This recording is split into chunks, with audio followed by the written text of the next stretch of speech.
नमस्कार दोस्तों, स्वागत है आप सभी का हमारे इस YouTube चैनल में। जी हाँ, आइए आज हम सभी जानते हैं करंज के फायदों के बारे में। जी हाँ, करंज बहुत ही उपयोगी और गुणकारी औषधि है। आइए आज हम सभी इसी बारे में जानेंगे। इसके बीजों से तेल निकाला जाता है। इसका मुख्य प्रयोग होता है तेल का ही। जी हाँ, इसके तेल का मुख्य रूप से इलाज में प्रयोग किया जाता है औषधि के रूप में। इसका फल वात, पित्त, कफ, प्रमेह, दिमागी रोग को खत्म करने के लिए जाना जाता है। इसका तेल योनि दोष, गुल्म, उदावर्त, खुजली, नेत्र रोग, घाव इत्यादि रोगों में बहुत उपयोगी होता है। करंज विशाल अनेक शाखाओं से युक्त छायेदार पेड़ है। ये मुख्य रूप से आर्द्र भूमि पर पाया जाता है। इस पर कांटे बहुत होते हैं। इसके बीजों का आवरण कौड़ी के समान सख्त होता है। कटीले होने के कारण लोग इसे अपने खेतों की मेड़ पर, मुंडेरों पर यानी कि, या फिर खेतों के आसपास लगाते हैं, घरों के आसपास लगाते हैं या बागों के आसपास लगाते हैं ताकि जानवरों से उसकी सुरक्षा हो सके। जी हाँ, कटीला पेड़ होता है ये। अब आइए जानते हैं आज हम सभी इसके कुछ एक बहुत ही महत्वपूर्ण लाभों के बारे में। जी हाँ, सबसे पहले तो ये खाज खुजली में बहुत लाभकारी होता है। इसके तेल में नींबू का रस या कपूर डाल करके आपको बस लगाना है, इससे खुजली ठीक हो जाएगी। पहले जहाँ पर भी खुजली हो उस स्थान को एक बार पानी से धो करके तौलिए से सुखा लें। डैप करके सुखाएं, ध्यान रखें। इसके बाद सूख जाने दें हवा से। जब सूख जाए तब इस पर आपको करना क्या है, इसके तेल और नींबू का रस मिक्स करके लगाना है। आपकी परेशानी खत्म हो जाएगी। इसके अलावा ये पित्त को कंट्रोल करता है। इसके नरम छाल को या इसका जूस जिसको भी आप पिलाएंगे उसे पित्त की समस्या से आराम मिल जाएगा। इसके अलावा अंड वृद्धि में ये बहुत लाभकारी है। इसके बीजों को पीसकर लगाने से अंड वृद्धि, सूजन, गांठ तथा गंडमाला पर आराम मिलता है। जी हाँ, इसके अलावा ये त्वचा के रोगों के लिए बहुत लाभकारी औषधि है।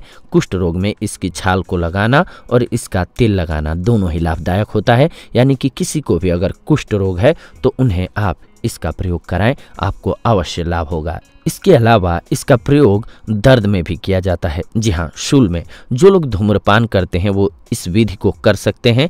इसके बीजों के साथ तंबाकू का सेवन करने से शूल का दर्द कम हो जाता है। वैसे धूम्रपान नहीं करना चाहिए कभी भी, लेकिन इसको दवा के रूप में आप लेंगे तो आपके लिए ये बेहद ही लाभकारी होगा। इसके अलावा ये पेट दर्द में बहुत लाभकारी है। करंज के बीज की मिंगी को 2 से 3 लौंग के साथ पीसकर खाने या फिर धूम्रपान करने से पेट का दर्द ठीक हो जाता है। इसके अलावा गठिया के रोग में करंज के बीजों के तेल से जोड़ों पर मालिश करना चाहिए। इससे जोड़ों के दर्द से आपको आराम मिल जाएगा।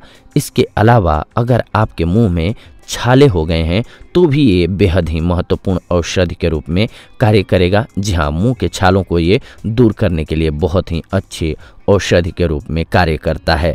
करंज के पत्तों को चबा करके चूसते रहने से मुंह के छाले दूर हो जाते हैं। इसके अलावा अगर आपके बाल झड़ रहे हैं तो भी ये बहुत ही अच्छी औषधि है। करंज के फूलों को पीसकर प्रतिदिन रात को सिर पर बांधें और सुबह नींबू के रस मिले पानी से साफ कीजिए। इससे बालों का झड़ना बंद हो जाता है और गंजापन दूर हो जाता है। इसके अलावा किसी को भी अगर सूखी खांसी है तो 15 ग्राम करंज के बीज की गिरी को पीसकर पानी में मिलाकर छोटी छोटी गोलियां बनाइए और बना करके छाया में सुखा लीजिए, फिर रख लीजिए। यह एक एक गोली सुबह शाम सेवन करना है आपको। इससे सूखी खांसी दूर हो जाती है। इसके अलावा अगर किसी को भी फीवर है यानी कि बुखार है तो बुखार से ग्रस्त रोगी को करंज के बीजों का चूर्ण 30 मिलीग्राम सुबह शाम सेवन कराना चाहिए। इससे बुखार ठीक हो जाता है। करंज के बीजों का चूर्ण 60 से 120 मिलीग्राम और काली मिर्च 60 से 120 मिलीग्राम की मात्रा में सुबह शाम सेवन करने से बुखार यानी कि तेज बुखार, शीत का ज्वर और मलेरिया बुखार ठीक हो जाता है। करंज के पत्तों का रस 10 से 20 ग्राम या करंज की जड़ 60 से 120 मिलीग्राम सुबह शाम बुखार से पीड़ित रोगी को देना चाहिए।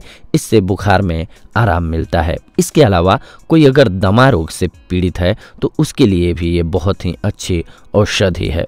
दमा रोग से पीड़ित रोगी को करंज के बीजों का काढ़ा बना करके पीना चाहिए।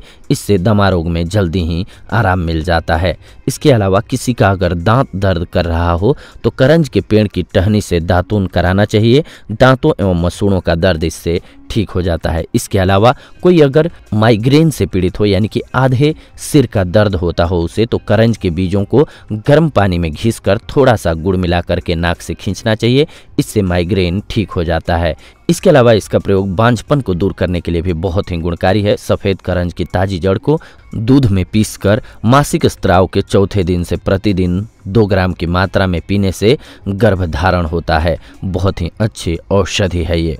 इसके अलावा अगर किसी के पेट में कीड़े पड़ गए हों तो करंज की मिंगी को भूनकर 3 ग्राम की मात्रा में दिन में 4 बार खाना चाहिए, इससे पेट के कीड़े समाप्त हो जाते हैं। ये बहुत ही अच्छी औषधि है। और खास करके जिन बच्चों के या फिर युवा उम्र में बहुत सारे लोगों के मुंह पर आपने देखा होगा मुहासे होते हैं, तो करंज के बीजों का तेल निकालकर चेहरे पर लगाना चाहिए, इससे मुहासे ठीक हो जाते हैं। इसके अलावा कोई अगर पीड़ित है घाव से तो निर्गुंडी, करंज तथा नीम के पत्तों को पीसकर लेप करना चाहिए, इससे घाव के कीड़े मर जाते हैं तथा घाव सूख जाता है। करंज, नीम और संभालू के पत्तों को पीसकर लेप करने से घाव भर जाते हैं। जहरीले घाव या बड़े घाव पर करंज के बीजों का तेल लगा करके पट्टी करने से घाव जल्दी ठीक हो जाता है। बदबूदार घाव पर करंज की जड़ का रस लगा करके पट्टी बांधने से घाव जल्दी भर जाता है। इसी प्रकार से अगर आपको बवासीर का मस्सा हो गया है, घाव हो गया है, तो इस पर भी आप इसका तेल लगाते हैं नीम के तेल में मिक्स करके, तो उसके कीड़े मर जाएंगे और आपको राहत मिलेगी। लेकिन इसी के साथ साथ नारियल के छिलके को भून करके भी लगाना है, तभी आपको मिक्स करके लाभ होगा। इसके साथ साथ अपने खान पान पर भी कंट्रोल करें, ये बहुत ही गुणकारी औषधि है। ये थी आज की जानकारी आप सभी के लिए। अगले एपिसोड में आप सभी के साथ जुड़ेंगे एक नई जानकारी के साथ। तब तक के लिए धन्यवाद। नमस्कार दोस्तों।